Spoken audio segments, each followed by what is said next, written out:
संगीत शब्दकोश चैनल में आपका हार्दिक अभिनंदन है।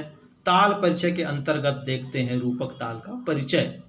रूपक ताल तबले पर बजाई जाने वाली एक प्रचलित ताल है जिसका प्रयोग शास्त्रीय, उपशास्त्रीय और भाव संगीत में समान रूप से होता है। रूपक ताल का प्रयोग तबले पर एकल वादन के अतिरिक्त ख्याल गायन, भाव संगीत यानी भजल गजल तथा तंत्र वाद्यों में गतों के साथ संगत में खूब किया जाता है। इसका मतलब यह हुआ कि रूपक ताल शास्त्रीय संगीत, उपशास्त्रीय संगीत और भाव संगीत यानी लाइट म्यूजिक में समान रूप से प्रयुक्त होता है। इस ताल का वादन मुख्यतः मध्यलय में किया जाता है। इसमें तबले की सभी तरह की विस्तारशील और अविस्तारशील बंदिशों जैसे पेशकार, कायदा, रेला, टुकड़ा, मुखड़ा, परन आदि का वादन किया जाता है। रूपक ताल एक विवादित ताल की श्रेणी में भी आता है। वह यह कि प्रत्येक ताल की पहली मात्रा पर सम यानी पहली ताली होती है, लेकिन इसके साथ एक अपवाद यह जुड़ा हुआ है कि अधिकांश विद्वान इसकी पहली मात्रा पर खाली मानते हैं।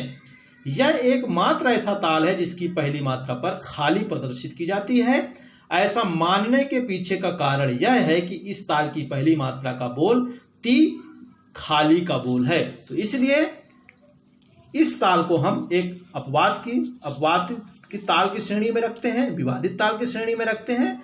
लेकिन फिर भी अधिकांश विद्वान इस ताल की पहली मात्रा पर खाली प्रदर्शित करते हैं क्योंकि ती खाली का बोल है और इस पे हमें खाली जैसा एहसास होता है। रूपक ताल एक विषम पदी ताल है और इसका छंद रूप 3-2-2 है। इसमें 7 मात्रा, 3-2-2 मात्राओं के क्रम से 3 विभाग, 2 ताली चौथी एवं छठवीं मात्रा पर तथा एक खाली पहली मात्रा पर होती है। इस ताल का ठेका सहित लिपिबद्ध स्वरूप निम्नवत है। आप देख सकते हैं इसमें 7 मात्रा दिख रही हैं। 3-2-2 मात्राओं के 3 विभाग यानी पहले विभाग में 3 मात्रा, फिर दूसरे विभाग में फिर 2 मात्रा और तीसरे विभाग में फिर 2 मात्रा।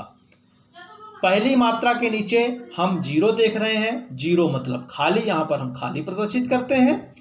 चौथी मात्रा पे हम धी के नीचे 1 देख रहे हैं। 1 मतलब पहली ताली। फिर यहाँ पर हम छठवीं मात्रा पर जो इसका ताल चिन्ह 2 देख रहे हैं, यहाँ हम दूसरी ताली बजाते हैं।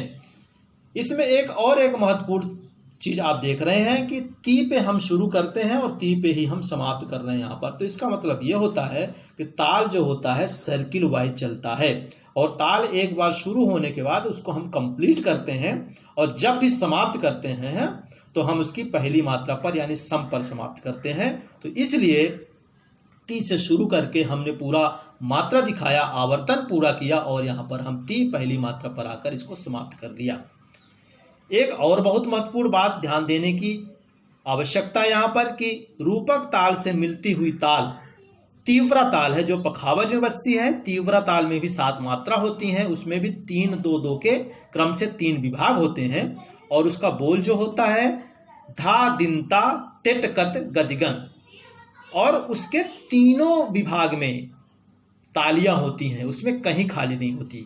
पखावज की ताल में यानी जो आप पहली मात्रा पर रूपक की ताल में जो आप 0 देख रहे हैं, तो तीव्रा ताल में वहां पर भी ताली है और उसको हम क्रॉस यानी सम से प्रदर्शित करते हैं और वहां पर हम ताली बजाते हैं। यहाँ पर इस दृष्टि से एक और महत्वपूर्ण बात उभर कर सामने आती है कि तबले की हर ताल में कहीं न कहीं खाली प्रदर्शित की जाती है, लेकिन पखावज की तालों में ऐसा नहीं है। पखावज की कुछ तालें ऐसी भी हैं जहां कहीं भी खाली नहीं है।